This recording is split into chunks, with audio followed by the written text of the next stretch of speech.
On today's review, we will be reviewing the McFarlane Toys Halo 3 Assault Elite or Elite Assault Silver, is what it's titled.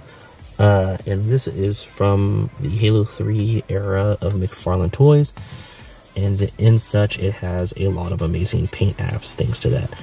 He comes with two Brute spike rifles, I believe they're called, which were the ones that had the really cool blades on it. And then they shot little spikes, and they are really detailed and painted really cool.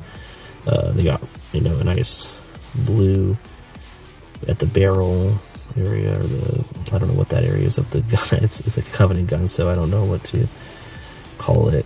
And then, they got the really cool light blues and stuff, but yeah. And then we've got, of course, the Elite himself, which is incredible looking, detailed, with lots of paint. These guys were really hard to have them stand on their own. Watch.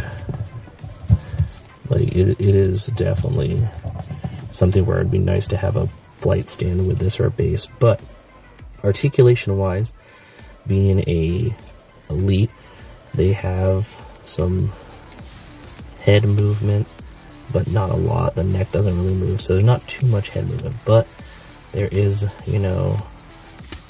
some movement at the shoulders, but they don't do full 360. There is, of course, upper bicep swivel, arm movement, it's kind of limited. Hand is, only able to do that, but there is the joint in the finger so they can fit the weapons. Abs have, very minor ab crunch, but with some waist swivel. I mean, these were collectible figures, they're not like toys. So articulation is very interesting, and they're not meant to, be, too played with. There is, of course, some hip movement here, and then go up like that. There is some leg movement here. It's, Covenant anatomy is different. There is some foot movement, and then, yeah. So articulation is not horribly great, but for a Covenant character that you would have, posed out next to some of the other characters, it does the trick. I can really just give my final thoughts here, because there's the pose right there. Definitely something where if you have a flight stand or a base, helps out a lot. It's actually a really nice looking pose right there, in my opinion. But yeah, I think it's a decent figure.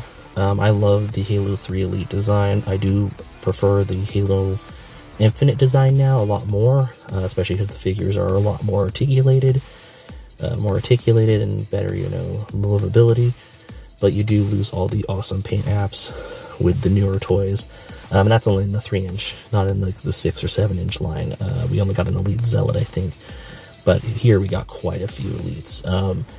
And I think it's just a really awesome figure. Standing on the shelf next to the other figures or next to your console, it is definitely a win. I like it a lot. I love the design of the helmet. I like that it's a lot of spiky bits. It feels like he would be, really cool with an energy sword in his hand as well. But yeah, my final thoughts, I give it, 5 out of 5 for design and, paint. And I'm biased because I really like the Elites compared to some of the other alien classes. But yeah, let me know what you thought in the comments down below about this. If you ever had it as a collector back in the day, or if you still have it, hit that like button, subscribe if you're not already. If you are, thank you for the support. Hit that notification bell for the next one, share it with any fans and friends that like Halo and action figures, and just thank you so much for stopping by, and I'll catch you in the next one.